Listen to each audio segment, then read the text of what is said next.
All right, good morning, everyone. Good morning. So happy to have you here today. Just want to welcome you. I'm Reverend Corey Jason Sanderson, and I'm the pastor here at Second Church in Newton.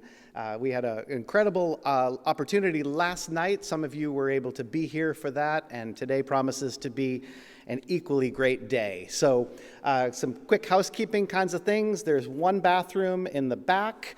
There's also two bathrooms down the stairs in that hallway over there. If you want to keep your lanyards and your name tags, that's sort of your ability to come in and out, and we know you're registered and things like that. Just want to say a huge thanks to the people of Second Church who are hosting today, obviously, in this place, and for all their leadership and their volunteering and just their planning and their willingness to tackle what's obviously a very, very important issue, one of the most important issues, if not the most important issue that we have to face today. So let's thank the people of Second Church.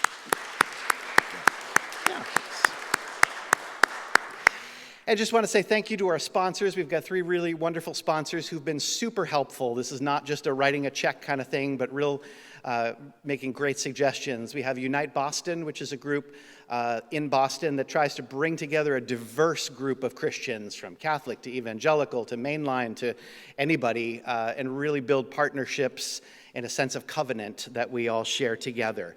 Advocates for Love and Religious Freedom is a brand new nonprofit that's started by three United Church of Christ congregations, one in Norwell, one in Williamstown, and one in DeKalb, Illinois. And they've got information here. And what they're trying to do is help spread this kind of news about Christian nationalism and how congregations can partner together. Oftentimes we end up trying to reinvent the wheel and doing things on our own, and it's much stronger and much better and more effective if we all work together. So they have a brand new email list that you can sign up for over here. There's also a new chapter of Christians Against Christian Nationalism that's starting here in Massachusetts, and there's a QR code. I'll check where it is, a QR code and an email list that you can sign up as well, because working together on all this is so much better than trying to do it alone.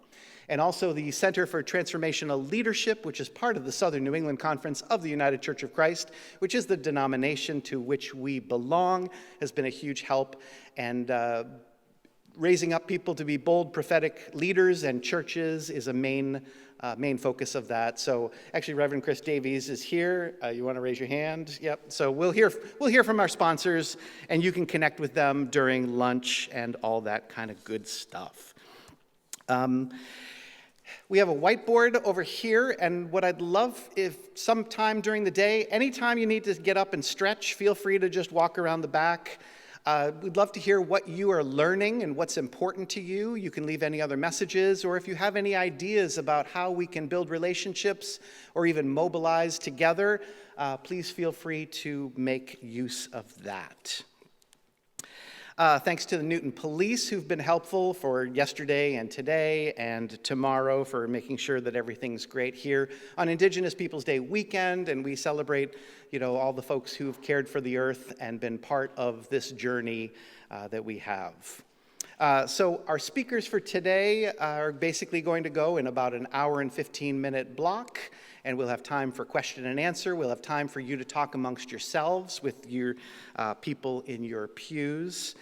And one thing that I would really appreciate is that if by the end of today or even tomorrow, if you were to make a pledge of one thing that you want to take from this event that you want to do in your life.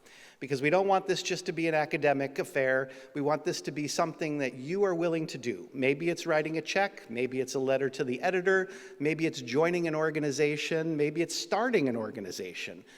But what's one thing that you want to take away from this event that you will do in your life after you leave? So take some time, and I'll remind you at the end. We will have lunch here in the sanctuary. We have a wonderful Jewish congregation that is in our facility, so they are downstairs today. So we'll have boxed lunches delivered here. If you didn't get a chance to order a boxed lunch, there may be a few extras kicking around, but we also have a sandwich shop right down at the bottom of the hill that knows that we're here, and they can handle any overflow. There's information in your bulletin about that. And there is coffee over here as well.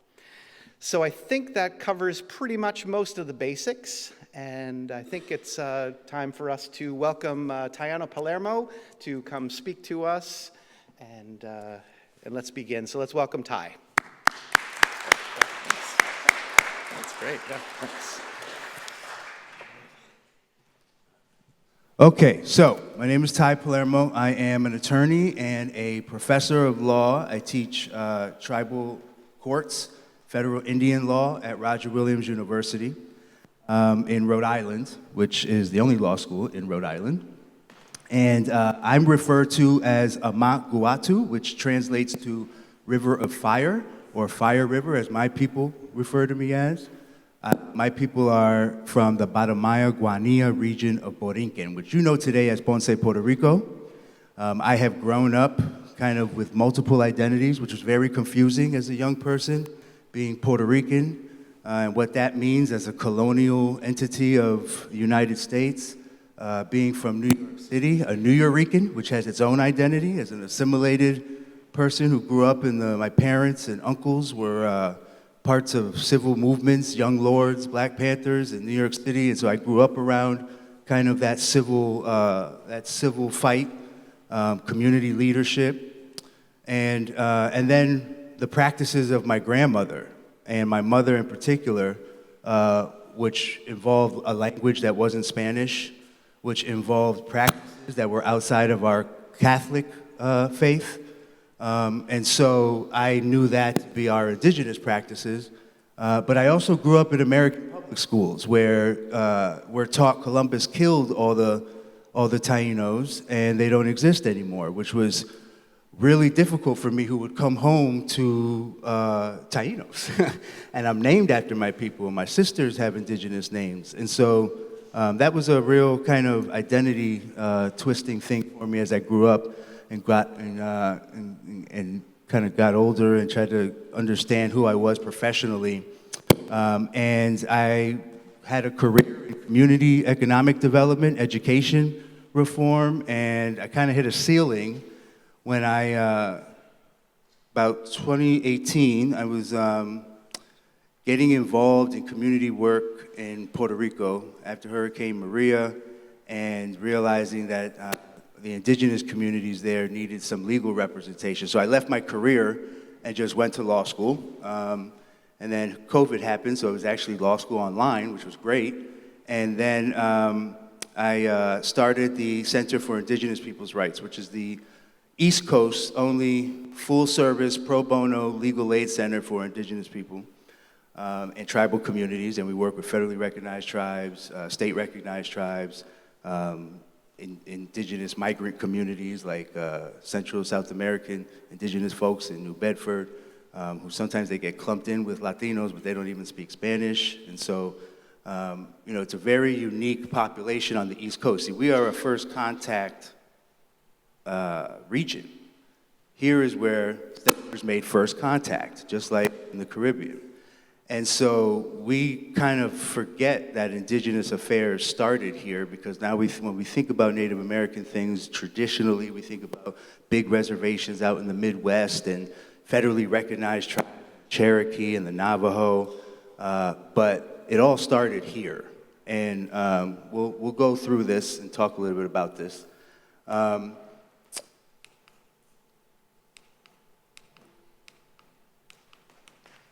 Just got to get closer. All right. So the premise of this talk is based on a new case book that I had the great pleasure of being a co-author for. Roger Williams University is the first law school in the country to require second-year law students to take a Race and the Foundations of American Law class. And so I helped write the course, And the first chapter of the book is my chapter on colonization.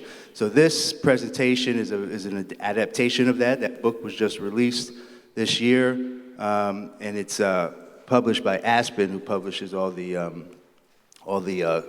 law school casebooks.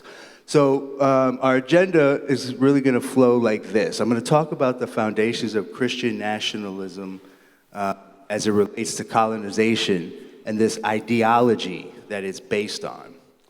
And we'll talk about that systemic process of colonization and then kind of how it has been the foundation of the American legal system.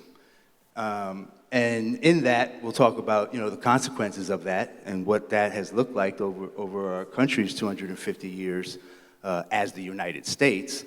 And then we'll get into some questions. So 2 things I'd like to disclaim before we get into this. You'll hear me interchangeably use the terms indigenous, Indian, Native American, American Indian, Aboriginal, and that's context specific. And so I say that to say I'll use them interchangeably because they may have legal effect in the context I'm saying them, but not for you to use them interchangeably because context matters. So that's, be mindful in the same way we try to be mindful of people's pronouns or how they identify. It's also mindful to think about how people as peoples identify. I even do this all the time. I recently took on a client, a Native Hawaiian client, and so I was, it's called pro hoc vice, when you kind of piggyback off of local counsel in Hawaii for somebody who's a family that's being displaced by none other than Oprah Winfrey's estate, who's buying up a lot of land in Maui. And so I got on the phone, the Zoom call with Native Hawaiians, these families, they call themselves Kanaka Maioli, and I was referring to them as indigenous, and they said we don't go by indigenous. We are Kanaka Maioli, or we're Native Hawaiians, and they didn't like that term. And that was an elder, and you don't question elders. And I said, I'm sorry, thank you, and I'll do better. So just as you hear me use these terms interchangeably, that may be why. So the other thing is a great quote from James Baldwin who said, we can't face, not everything that is faced can be changed, but nothing can be changed until it's faced. And so it's really a matter of, I'm a purveyor of knowledge and information, and I like the exchange. Every time I give this talk, somebody pulls me aside and gives me a brand new nugget. And so, and it's because, this information really kind of opens people up to, I didn't even realize. And then you start making other connections. And so I'll kind of sprinkle those in as they come, because every time I get a new nugget, it's really adds value to what we're talking here. So here's the too long didn't read version. This is 1955 in a case called Teton Indians versus the United States. This is our Supreme Court Justice Stanley Reed, who says, quote, every American schoolboy knows that the savage tribes of this continent were deprived of their ancestral ranges by force, and that even when the Indians ceded millions of acres by treaty in return for blankets, food, and trinkets, it was not a sale, but the conqueror's will that deprived them of their land.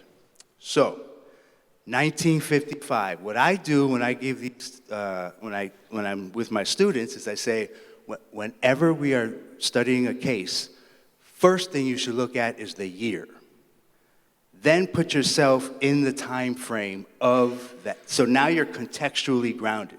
So we're talking 1955, right? We're talking Make America Great Again. This is the era, post-World War II, economic boom, and this is the epitome of really the white patriarchal society of the time. And this is what the Return to is trying to get to. And Justice Reed is not lying. I just told you in my intro, every American schoolboy is taught about the Indians in this way, that they were savages and that we liberated them or we civilized them.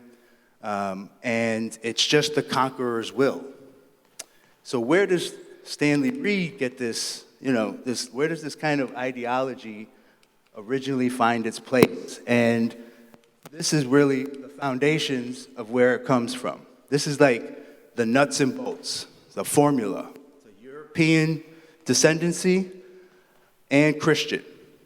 These two pieces are the formula at the time for superiority, this ideology of superiority. And this is evident in, there's a great book called Savage as the Wolf by Professor Robert Miller, who also wrote the case book for federal Indian law. And he, in the same way Ibram X. Kendi in Stamped from the Beginning, he in that book gives you all the way from Shakespeare to Greek mythology, the practice of othering tribal people. And so it has always been a staple of European superiority, is since the Greek gods and the building of Rome and all these things, that anything other than outside of here is savagery. And so this is also justified by the church. Now, another thing I tell my students is, again, put yourself in medieval times. The world is ran by monarchs. Spain, England, France, Portugal. Monarchs derive their power and authority from God. That's the whole shtick of royalty, is your royal blood. If you've ever seen The Crown, there's a scene, I believe in season 1, where one of the elder Elizabeths are dying, and she's like, "Your royal blood." She references the royal blood. We're divine. We're touched by God. That's why we're royal. That's the whole shtick. So the order of authority at the time, and we're talking about the Age of Discovery, when 1492 and they sailed the ocean blue, that era of time is the top dog is the Vatican. Orders flow from the Vatican. They're called papal bulls. We know them today as presidential executive orders, except there weren't 3 branches. It was just the Pope. And so when a papal bull comes down, that's the law. That's the authority. And so the papal bulls are what kind of sets the stage, and we'll get into that. And then as we get into this age of enlightenment, we have to uphold this ideology, which happens through science and medicine, through faux scientific theories like eugenics and things like that. I have the pleasure, or some would say displeasure, depending on the day of the week, of being married to a psychiatrist who teaches race in medicine at Brown to medical students. And so I happened to snag some of her slides, which really help kind of bring all this together, and I'll tell you why. So one of the first whiffs of colonialism we get is from King Edward Duarte of Portugal. In 1436, they take a little excursion off the coast and bump into the Canary Islands.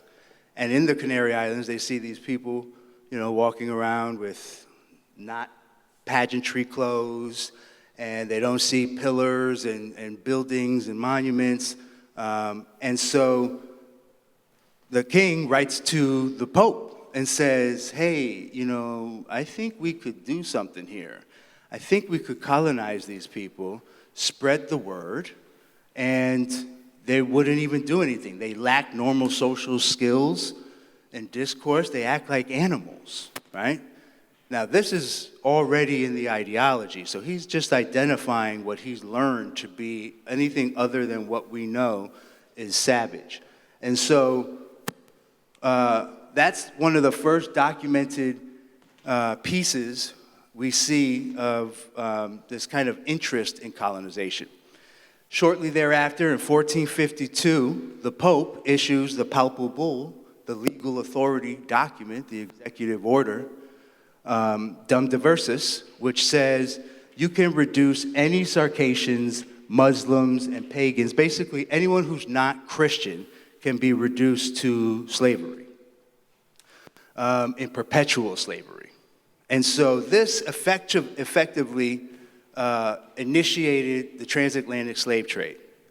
And so rooted in anyone who's non-Christian is already deemed to perpetual slavery, so we might as well put them to work. Shortly thereafter, 1455, now we're seeing the fruits of this free labor. And now the papal bull following it, Romanus Pontifex, grants Portugal's now King Alfonso V the right to invade, search out, capture, vanquish, and subdue all Saracens and pagans, which is all non-Christians. So this is reiterating that legal authority to do that. And then the trifecta that comes from that is what we know as the doctrine of discovery, the inter caetera.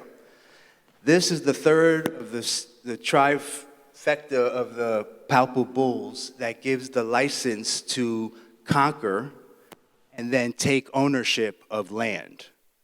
So we have the right to enslave those who are non-Christians, and we have the right, it's ordained by God. It's God's law. Who am I to say anything other? And then we also have the right to give, grant, and assign. These are property law terms. When you take property law, or if you deal in real estate, or if you have various properties, and you have a trust or a will, you know what it is to give an assign or your heirs, and they can colonize and take possession of all these things and assert their rights, jurisdiction, and appurtenances. So this is license to conquer, and that's where we get this doctrine of discovery from. Now, it's 1493, so this is post-Columbus. The story of our people is, and is documented in Columbus's journals, is that when he touched in Puerto Rico, he brought the chief. There's a chief called Aguebana. He's referred to as the chief of chiefs. The Taino people occupied modern-day Cuba, Jamaica, Hispaniola, which is Dominican Republic and Haiti, and Puerto Rico. Parts of southern Florida as well. And so Aguebana was the central chief amongst all chiefs. Columbus brought Aguebana back to Queen Elizabeth in Spain and said, look, I brought this guy here unfettered. He was dripped in gold, and they're all like this, and they're not combative. And they killed him, kept his stuff there, and brought the Armada back to the Caribbean that started the Spanish colonization through what modern-day South America and Latin America, Central America. And this was the license to, therefore, all monarchs to start colonizing the New World.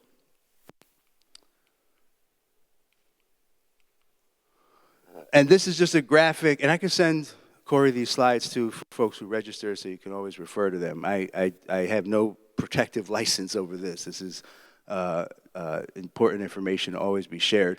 This is just a good graphic that shows really the extent of colonization by Europe. So everything that is green was either colonized or controlled or partially colonized or controlled by Europe.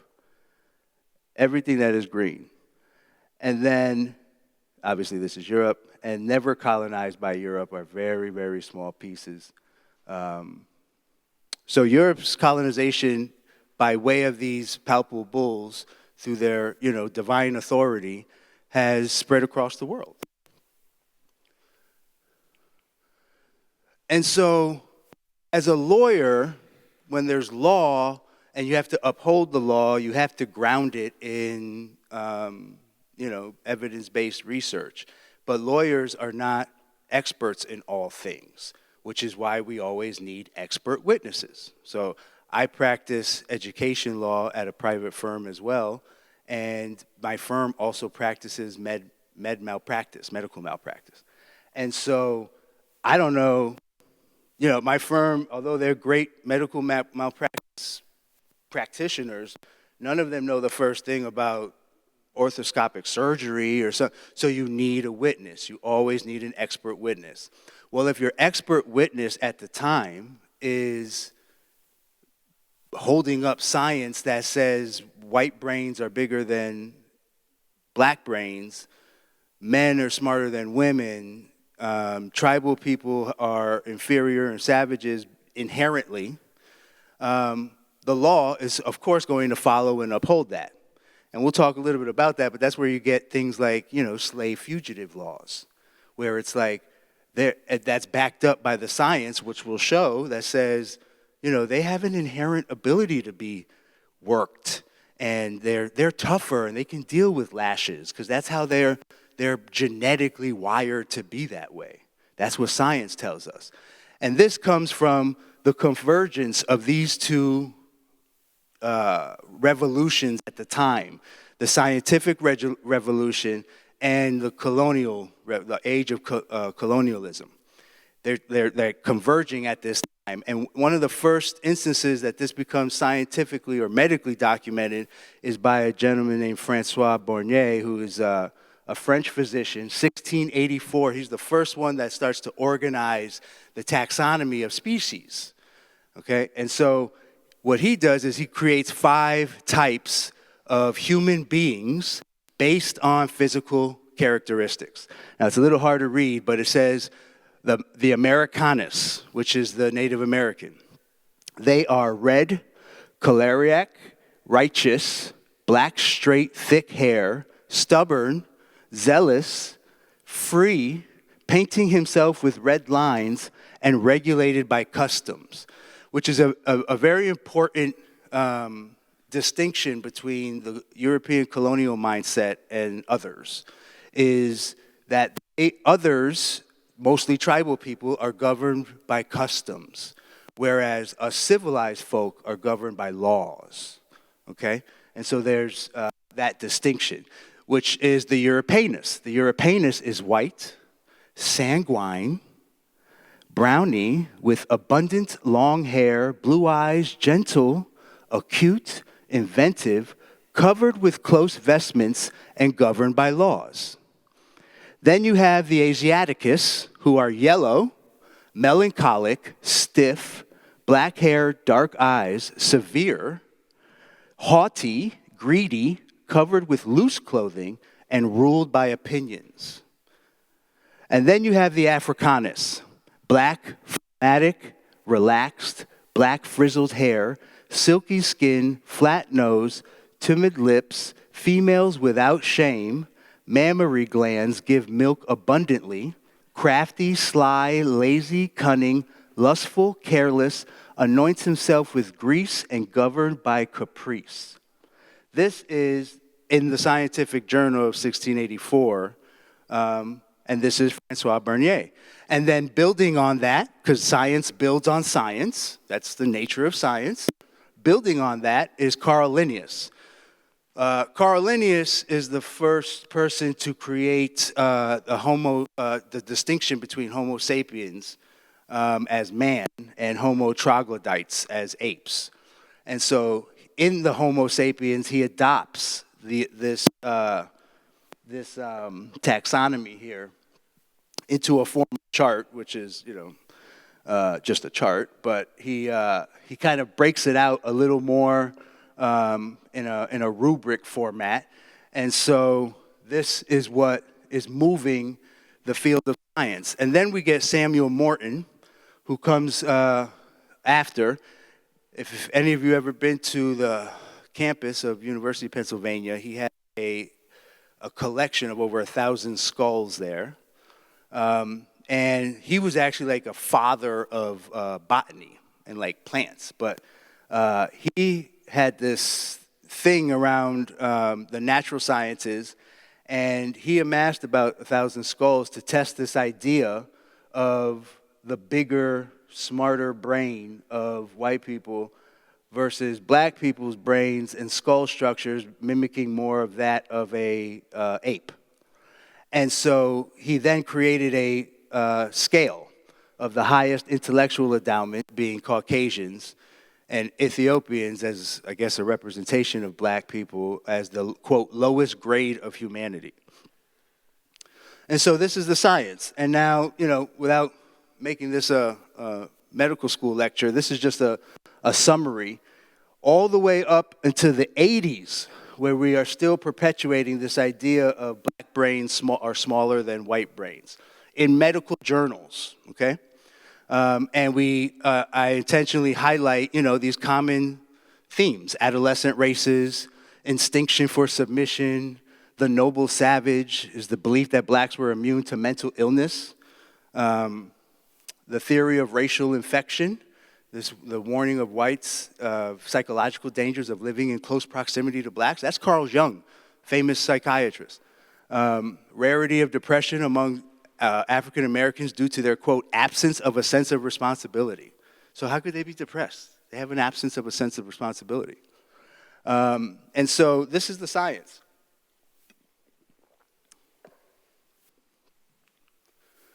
And so let's talk a second about colonialism, just so we can ground ourselves in some definitions here. So I'm just trying to give you this history around how the formation of our American legal system and the colonization of this country is rooted in this white supremacy ideology based in this European, it was brought over by the colonists and perpetuated through science and law. And so when we're talking about colonialism in particular, we're talking about the idea of subjugating and the taking of resources, a complete overhaul of legal systems. And settler colonialism is when you don't plan to go back to where you came from. You are staying here and setting up shop. So you're taking those colonialism approaches and applying them for a long-term stay, a permanent stay, which means the taking of land, the extinguishing of resources, and of course, now establishing military presence and things like that. So this is a great graphic that shows kind of this cyclical effect. You have colonization that's rooted in supremacism and capitalism. It's rooted in supremacism in the white supremacy way, in particular in a male supremacy, patriarchy way, and just in a broader way, a human supremacy. So the settler colonial taking of land and exploitation of land is a completely different relationship to the land than indigenous people had with the land. And you see it today when people talk about their connection to the land. We have an inherent human supremacy. This land is here for us, not us for it. I want that tree to knock it down, to build a house, or put a road through it. I don't care if there's ancestral burial grounds here. We need to build, drill, dig, big cities, all these things. This is here for our purpose. And the inverse of that is obviously being a steward and understanding you are connected to the land. You are here for a speck of what the existence of the life of this, land and ecosystem is. But that's essentially what human supremacy is. And then all these things feed all these things, right? White supremacy feeds the need for the slavery and the genocide. And then we see male supremacy leads to femicide and this invisible labor, this human supremacy that I just described leads to ecocide and the exploitation of resources, all of which on the other side that's driving colonization is capitalism. We want to exploit. We want to make as much and pay as least for it and make the most revenue out of it all. And that exploitative approach with all of these byproducts creates this cyclical ongoing process. And so essentially the process of all of this is taking of land, the subjugation of the people, this large-scale transfer of law and authority. Now our rules matter, the assimilation into the colonized life, and then the exploitation of those resources. It's a very systemic, prescribed process. Now, the first place we see this upheld in the legal system is a case called Calvin's case. Now, Lord Edward Coke, this is the first nugget I got at the last presentation I gave, which was in Rhode Island, and founded by Roger Williams, who was a big purveyor of the separation of church and state. Lord Edward Cook, who wrote the opinion for this, was like the Michael Jordan of English judges back in the day. And his mentee was Roger Williams, which was why Roger Williams was so adamant about separation of church and state. They would butt heads over this concept. And I'm sure you will have, if you haven't already, had great speakers that will further define Christian nationalism, but essentially when your faiths drive the law, are aligned with the law, that is not a separation of church and state. And so this quote is not only the first legal instance of upholding this ideology and this idea of conqueror's will, but it's also very clear that it is a Christian nationalist approach to the law. And what he says here is, so first of all, Calvin, this isn't even a case about tribal people, indigenous people. Calvin is a Scotsman who was trying to find relief in an English court. And the judge was basically like, no, he's not a citizen, so he can't get relief here. We don't have jurisdiction over this. But if you go to law school or study law, you know that judges will do what's called dicta in their opinion, which is basically just, now they're just ranting. We've gone off the point, or they've said why they ruled the way they ruled, and now they're just ranting. The nice way is calling it dicta. And so here, Lord Cook goes on dicta and says, all infidels are in law perpetual enemies, for the law presumes not that they will be converted, that being a remote possibility, but for between them, as with the devils whose subjects they be, and the Christian, there is perpetual hostility and can be no peace between Christians and non-Christians. So we're not even talking about trying to convert them, because that would be impossible. They're children of the devil because they're non-Christians. So there will be perpetual hostility and can be no peace. If a Christian king should conquer a kingdom of an infidel and bring them under his subjugation, there ipso facto, the laws of the infidel are abrogated. And for that, they be not only against Christianity, but against the law of God and nature. So, if a Christian king conquers, then that is the conqueror's will, ordained by God, because they're a Christian king. And so the infidels' laws are abrogated, and we rule now. That's the law, according to Lord Edward Cook. So that the judge makes the law, that's the law. Now, we get our very first contact here in the United States in Jamestown, Virginia. And the first charter there in 1606, now remember, we're talking on the precipice of this ideology, okay? We're now starting to make contact, and so we need to kind of further justify, solidify the law that we can do this. And so in the first charter of Virginia, we see from King James, we, by the providence of Almighty God, hereafter tend to the glory of his divine majesty in propagating of Christian religion to such people as yet live in darkness and miserable ignorance of the true knowledge and worship of God, and may in time bring the infidels and savages living in those parts to human civility and to a settled and quiet government. So, throughout this presentation, I'm continuously highlighting the words infidels and savages, if you haven't picked that up. And I started the slide in 1955, and we're in 1606. So we're seeing these through lines, okay? And so when you understand the deep embedded psychological ideology of just when you grow up knowing this, what it is, it doesn't seem far-fetched to them. We're clutching our pearls because 2020, hindsight, right? Hindsight is 2020, but this is how this comes to be. So we see in 1606, that's the declaration. So game on. And so from here on, we get, these early years of colonization. Settlers have to rely on Indians because we're in this new land. We don't even know how to tend to this land. We don't know the change of seasons here. So early alliances and treaties are formed, and then, we hear all the stories, the smallpox blankets and the just slow encroachment and the development of firearms, and then eventually it's just slowly taking of land that lead to, very historic wars in this region, the Pequot Wars, the King Philip War, French and American Indian War, and now we get this place where we're at I like to, again, ground us in time frames.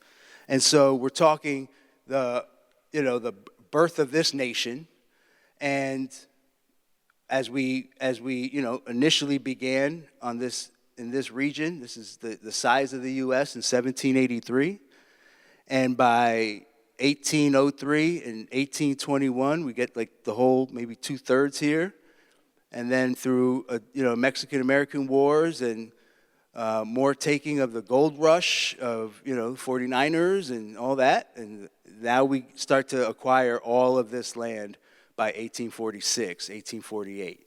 And so this becomes the time where now we're like a global, albeit a baby country, but a global nation state.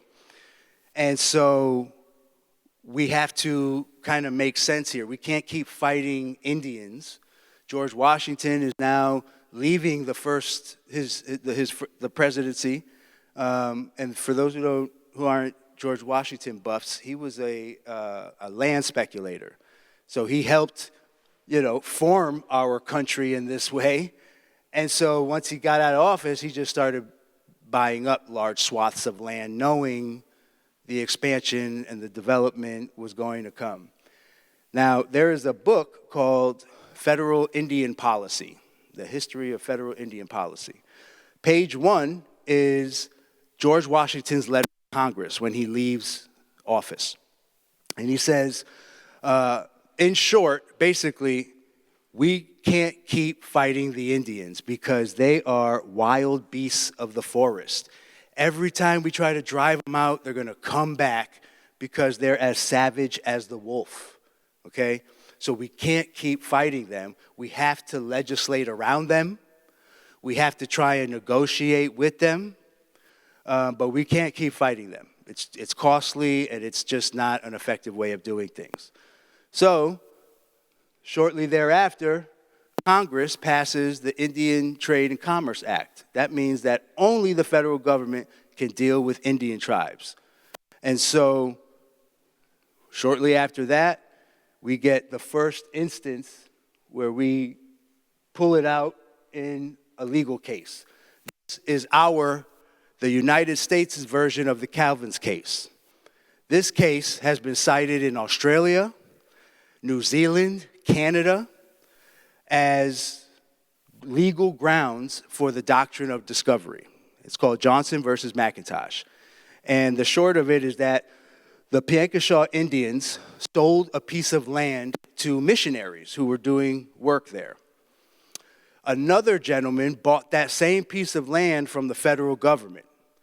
Now, in property law, in law school, this is the first case in the case book, and it's not because it's an Indian law case. It's because it's the case that teaches you about clear title. Who's got clear title to a property, right? And so if I buy and sell it to Corey, and then Corey sells it to him, and then he didn't know that he bought it, and so he's saying, I own it too, and now we got a title dispute. When you're trying to figure that legal question out, this is the case you refer to. So the question is who's got the clear title? The Indians who've been there since time immemorial, who granted this piece to the missionaries, or the new who bought it from the federal government in accordance with the Indian and Trade Commerce Act? If you're going to deal with the Indians, you have to go through the federal government. And so the answer is the other guys who got it from the federal government. And this is several key quotes that come out of this case. Now, sidebar, Chief Justice John Marshall, one of our versions of Sir Lord Edward Coke, served as a lieutenant under George Washington. So when you know those kind of nuggets, you kind of understand, okay, where the similarities and ideologies come from. Excuse me. So Chief Justice John Marshall says, on the discovery of this immense continent, the great nations of Europe were eager to appropriate to themselves so much of it as they could respectively acquire. And the character and religion of its inhabitants afforded an apology for considering them as people over whom the superior genius of Europe might claim an ascendancy. Okay? So now we're saying in our Supreme Court that there's the great nations of Europe and the superior genius of the European.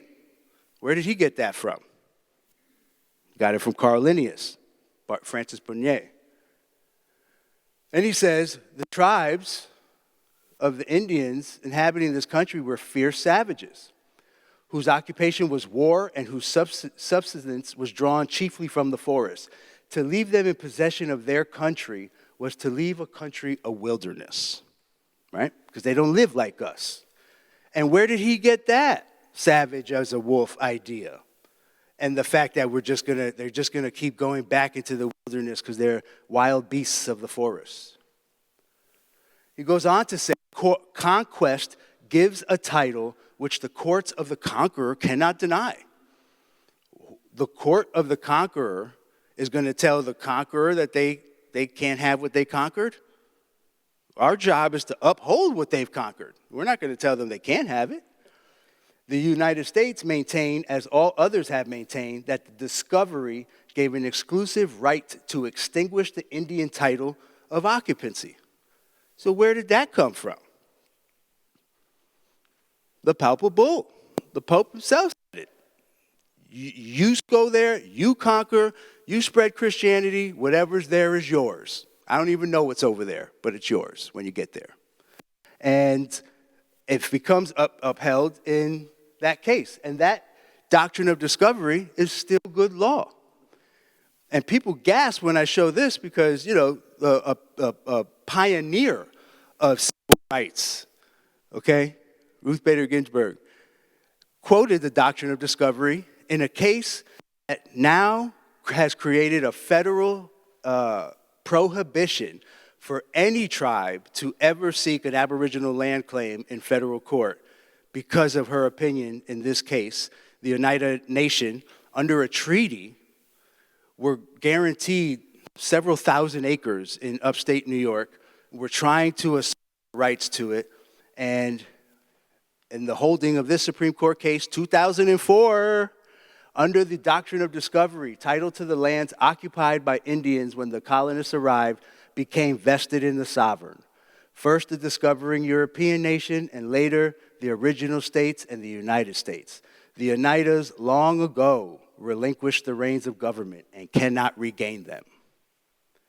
So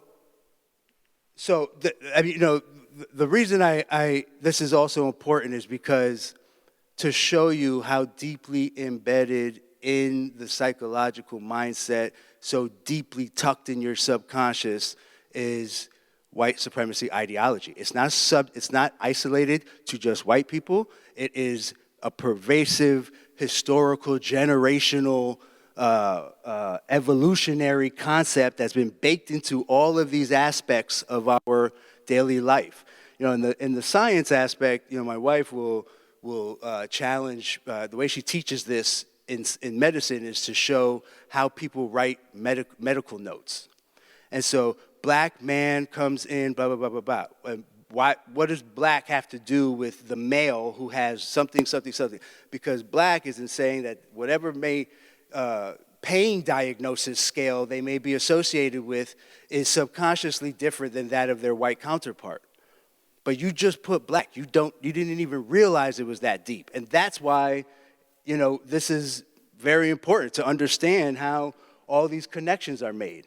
Now, in a legal, very interesting legal geeky way, is that, the late Father Pope Francisco rescinded and went on an apology tour of the doctrine of discovery. and rescinded that palpable bull. So the legal kind of academic question is, so what does that mean? When you pull out the foundational legal authority, does the rest of the house of cards crumble? I doubt it. Nobody's going to uproot a target. But, what we see here is the license now. Now we're in the late 1800s, early 1900s of the Monroe Doctrine, and we see this American expansionism now into Puerto Rico, Philippines. Now we have territories, and then we annex Hawaii. And now we see, through all of that, this, body of law around, which is just a caveat. I'm not going to spend too much time on it, but just it's interesting that we had a separate Supreme Court called the Insular Court to deal with this question of does the Constitution follow the flag? So if we have these territories now, are they full citizens? Do they get the full rights that we all get? And the spoiler is no. It's a caveat.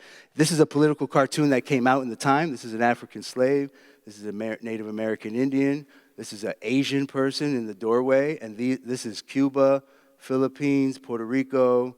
And so this is like was a political cartoon capturing the expansionism of the United States. And so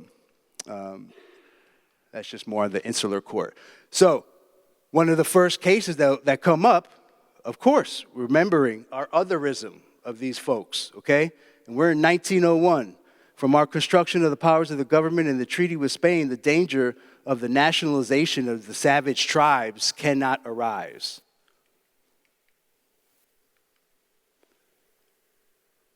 Same case. Seems to be no middle ground between this position and the doctrine that if the inhabitants do not become immediately upon annexation citizens of the United States, their children thereafter born, whether savage or civilized, are such and entitled to all the rights, privileges, and immunities of citizens. So this is one of the birthright citizenship cases that's like, maybe they're not them, but if they're kids, even if they're still savages, as the next generation, they could be citizens. The title by conquest is acquired and maintained by force.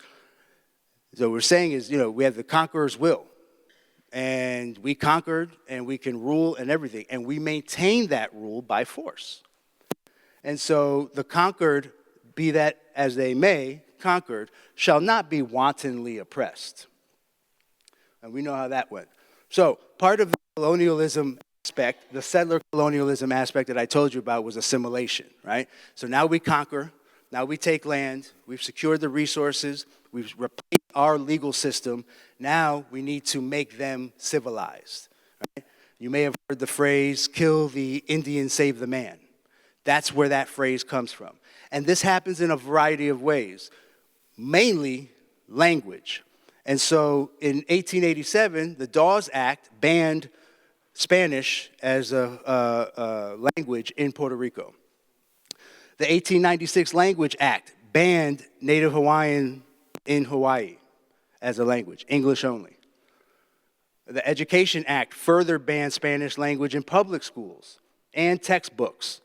And then by making everyone a citizen through naturalization, which is another way of assimilation, we're just going to now blanket give you citizenship.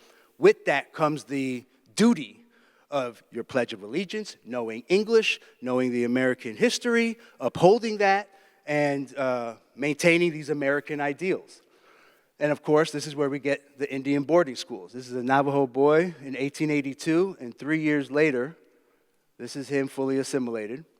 And the Carlisle School has a very robust website with all, not only photos, but student files that you can just peruse through, notes sent home that obviously seem coached. I love it here, I love America, things like that. This is where they sent early tribal Puerto Ricans. Which is always an interesting thing because the first census in Puerto Rico is in 1889. You go to census.gov and look it up. There's an entire section on Aborigines. and they talk about the Taino culture and the Tainos. And so they are the only population of U.S. territorial inhabitants that were sent to Indian schools. And so there's an entire directory of Puerto Rican as tribal identity. And then we see, you know, as a result of that colonization, the Christianity lives very strong within the Native American community. There's a national church called the Native American Church, which is kind of like a deviation of Christianity, and so it's just another way of how assimilation has evolved into today's day and age. When the Native American Church has a very formal set of Christian and Native American practices baked into their ideology. And that you can go on reservations across this country and also see a traditional Christian church on their reservation. And we've also seen this in labor exploitation that comes from this idea of conqueror's will. And so some of your favorite brands, Gap, J.C. Penney, Old Navy, settled multi-million-dollar lawsuits because the Fair Labor Standards Act doesn't extend to territories of the U.S. So we can do a little labor exploitation outside of our own federal laws that our territories can't sue us for. And of course, natural resource exploitation, we see this all the time with mineral extractions and bombing Vieques in Puerto Rico, Guam. Most of that soil is contaminated, and all from military expansion and military bombing and testing. And then, of course, tax exploitation. I mean, Puerto Rico is obviously the most easiest to understand around that, but exploitation and the gutting of labor forces and all that thing. And the Jones Act I had mentioned before requires Puerto Rico to use mainland U.S. distributors. So they get taxed on everything that comes in, even though it's from their own country, which is why it's, upside down that way. This is a great image that I took, so please feel free to take and reuse. It's called 8 Stages of White Settler Colonial Denial, okay? And it works in all these different ways. Basically, the history that I just gave you. It first starts with, they didn't exist. It's the complete denial of indigenous presence in a given area, and includes the denial of indigeneity. So you may hear some people say, well, indigenous peoples are settlers too. Before them, it was the nomads, and or you may hear just that they just don't exist. They're this is all the new world. When you talk about the new world, you're overlooking the fact that it's somebody's pre-existing world, right? So they just don't exist. Then it goes to, if they did, they weren't here. It's the denial that indigenous people inhabit, travel, harvest, exist in a specific area, often based on this Eurocentric definition of the evidence of occupation. To leave the country to them is to leave it a barren forest, right? They weren't even here like that. Look at us, we're here. Look at our structures. They're not here. And if they were here, they didn't use the land. The denial that indigenous people, this is the doctrine of discovery. This is where the doctrine of discovery starts to become prominent. It's the denial that indigenous people have a connection with the land, often based on Eurocentric worldviews of the land as something to be owned and extracted. That's where that human supremacy comes into play. And if they did, they didn't deserve it. This is the denial that indigenous people have rights to their lands, often based on this judgment, Eurocentric value judgments of primitive versus civilized, nomadic versus sedentary. And then it goes to, if they did, they lost it, which means denial, this is RBG, denial that indigenous people retain their rights to their lands, often based on colonial imposed European systems of law, might makes right worldviews. It's the law of the conqueror's will. And then if they didn't, it doesn't matter anymore, which means the denial that indigenous rights are still binding and take precedence, often based on false claims of supremacy of colonial legal institutions and systems, meaning RBG, they've lost the reins of their government, that which they cannot reclaim. And so it says, then it goes to, if it does, we need to move on, which is to say the denial that violations of indigenous rights requires redress, often based on these claims of disruptive, unfair, reverse racism, or these false calls for equality, right? And so that's like a land acknowledgement, but I won't give you your land back.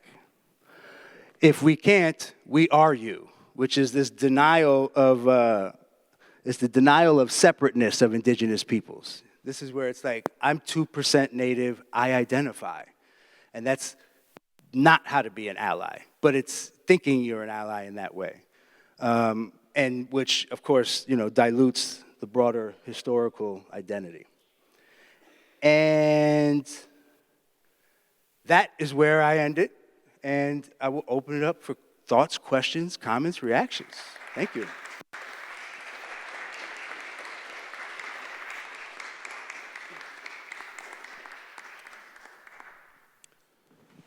Thank you so much.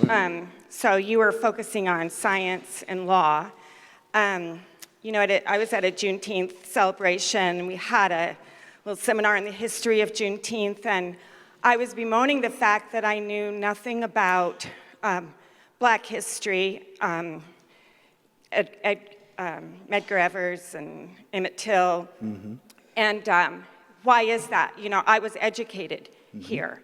And afterwards, a woman came up and said she worked for the Addison Wesley Publishing Company, making school textbooks. Mm. And she said that the textbooks had to be sent to a committee in Texas. Mm. And because they need to sell those textbooks, and Texas is the biggest public school system. Mm-hmm. And it had to pass muster with them. And so they could not print the things that I felt deficient in not knowing because they knew it wouldn't pass there. Mm. And so it's just like this, you've done such a brilliant job of unpacking all of this and helping us understand, because it's taken me a long time to dismantle this stuff that's been built up in me for so long. Mm-hmm. And so I guess I don't have a question, but I'm just, grateful that finally truth is breaking through after all these decades of just feeling, deluded. Yeah, no, I appreciate that. Thank you. Yeah. Hi, I was fascinated in reading The Killers of the Flower Moon, the sort of the understanding of the establishment of reservations and the law and that pervades that. And you didn't really kind of go into that at all, but I'm just kind of curious in reflection. And how is that today? How is it a stable legal framework? Is there a success, and is it sort of a spotty, success failure story? Yep. Yeah, what I tell my federal Indian law students is that it doesn't matter who's in office, who's in Congress. Federal Indian law and policy is always volatile and unstable. So, under the recent Trump administration, like his first week in office, he issued an executive order to finally recognize the Lumbee tribe in North Carolina. Like, that's huge, right? Totally didn't expect that. And then he's also putting up Native American federal lands to be able to drill, baby, drill, which are protected by treaty and guaranteed, for time immemorial. So, and then you get this Supreme Court case, McGirt, because Gorsuch came from the Ninth Circuit in Denver, he knows Indian law, and he upheld the treaty that gave basically half of Oklahoma back to the Cherokee. And then the next term, Kavanaugh issues the opinion for Navajo versus Arizona, and said, we don't have to guarantee you affirmative water rights. The treaty just says, do you have water today? That's it. Now, Navajo was trying to be proactive because of the climate crisis and the Colorado River drying up and all the tribes that are flowing from that, but also it was a signal at some point in time when this climate thing gets really, really real and water becomes really, really scarce, it's going to be a American citizen versus our obligation to the Indian priority. So, and what you were talking about with the flower moon is based in the Dawes Act, which basically was intended to chop up and break up in, large reservations. And so it was federal policy for non-Indian spouses to be able to take what the Indians at the time, especially females, were granted rights under with the oil refineries. And so it was all by design, and it continues to be by design. It's just, I think, we're a little bit more aware of it, can get a little bit of ahead of it as much as we can now, because we know the history and we know the game, but it's a very volatile world. So it's never really a good time or a quiet time.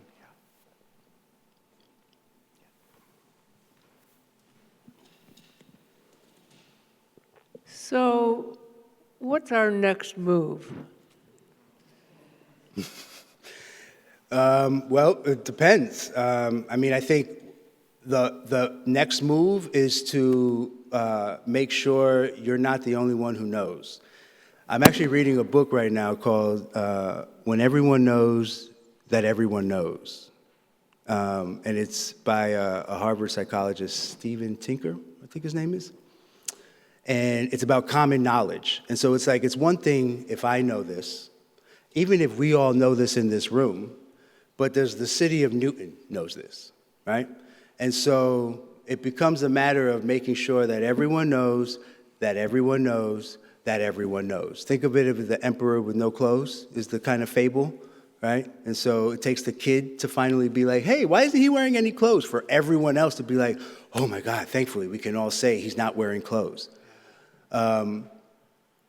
The first piece to this is to share information, share the knowledge. That's why I make this stuff accessible. That's why I show up when everybody asks me, anybody, because I'll give this presentation anywhere, anytime. Somebody asks me on the way to the car, I'll pull up my laptop and go through the whole thing again, because that's important that people know. Once you know, then you can move accordingly. When you're out on Monday and Indigenous Peoples Day, you're a little bit more in tune as to why we're here. You know what I mean? I also do that. I tell people, do you know why we have Columbus Day? I've been to Italy 4 or 5 times. I love Italy. Nowhere in Italy is Columbus. And you know how many amazing historical figures come out of Italy that you could be holding up? But the reason Italian Americans are so gun-ho, holding on to Columbus, is because in 1930-something, there was a massacre of Italian immigrants in New Orleans. And the president at the time, I believe it was Henry Ford, I can't remember my president time, but the president at the time had to declare, because Italian immigrants were the first or second wave of immigration here, and they were a big part of the working class. And of course, they vote. And so the president at the time had to do something to quell the national feeling of Italian Americans feeling subpar, subhuman, second-class citizens. And so they granted this federal holiday in response to Italian Americans getting massacred. That is the connection to Columbus, not Italian heritage. And so it'd be more fitting to have an Italian Heritage Day rather than a Columbus Day. But that's what I'm saying in terms of this, if you don't know that, you don't know. So you're going to hold on to Columbus, and you don't really know why, And so I think the next step is really, now that you know this, what are you going to do with it, Yeah. Other questions? Yeah. We were just talking amongst ourselves before your presentation about how still challenging it is to help Christians understand what Christian nationalism is and why we should be alarmed about it.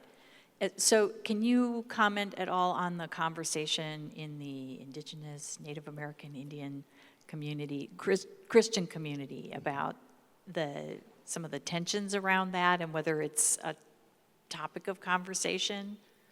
Yeah, I think one of the interesting things around the integration of Christianity and Christian ideology into Native American communities is that it has been embraced for, I think, what we all wish people only embrace Christianity for, as it should be. It's like love, peace, compassion, empathy, knowing that there's a higher purpose, knowing that we're serving someone bigger than us.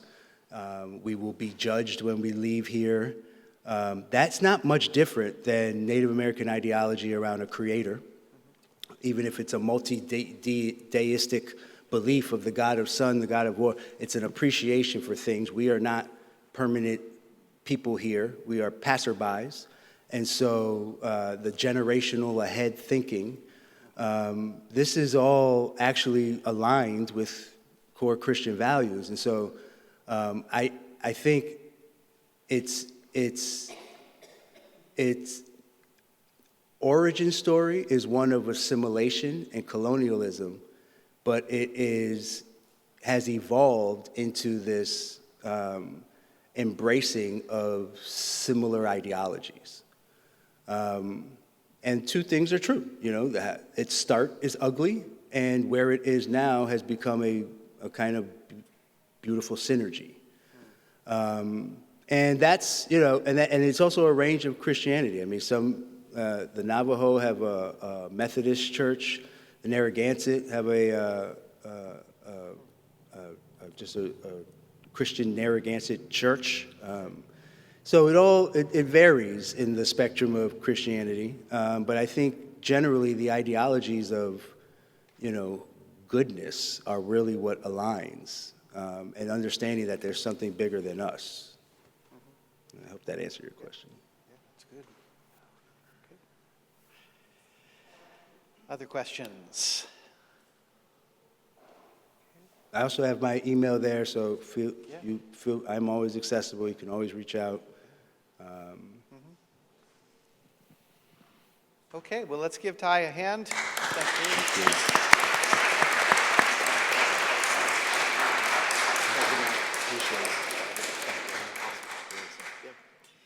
So why don't we take just a couple minutes break? There's coffee, there's restrooms.